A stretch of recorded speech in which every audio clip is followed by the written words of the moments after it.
வணக்கம் நண்பர்களே.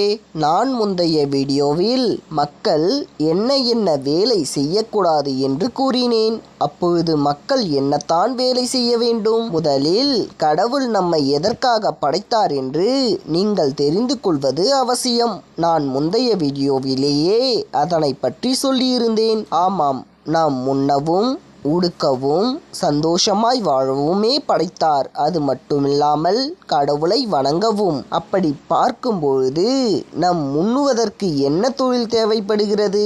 விவசாயம் மட்டுமே. அதே போல் நாம் உடுத்திக் கொள்வதற்கு என்ன தேவைப்படுகிறது?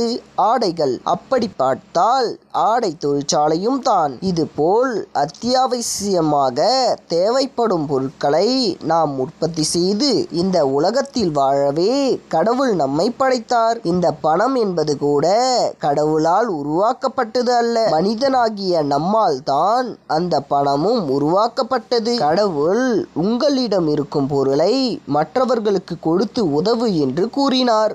ஆனால் நாம் கொடுக்கும் பொருளுக்கு பதிலாக ஒரு பொருளை மற்றவர்களிடமிருந்து எதிர்பார்த்தோம். அதாவது பண்டமாற்று முறையாக அது அமைந்தது. அப்படியே படிப்படியாக பண்டமாற்று முறை ஒரு வியாபாரமாக மாறத் துவங்கியது. இதுவே பணம் வருவதற்கான ஒரு செயல். சரி நண்பர்களே, இத்துடன் இதை முடித்துக் கொள்ளலாம். அடுத்த வீடியோவில் ஆதாமும் ஏவாளும் ஏதேன் தோட்டத்தில் என்ன செய்கிறார்கள் என்று பார்ப்போம். கடவுள் படைத்தது எப்படி அவர்கள் அந்த ஏதேன் தோட்டத்தில் இருக்கிறார்கள் என்றும் அவர்கள் எப்படிப்பட்ட பாவத்தை இந்த உலகில் செய்தார்கள் என்பதையும் அடுத்த வீடியோவில் உங்களுக்காக விரிவாக சொல்கிறேன்.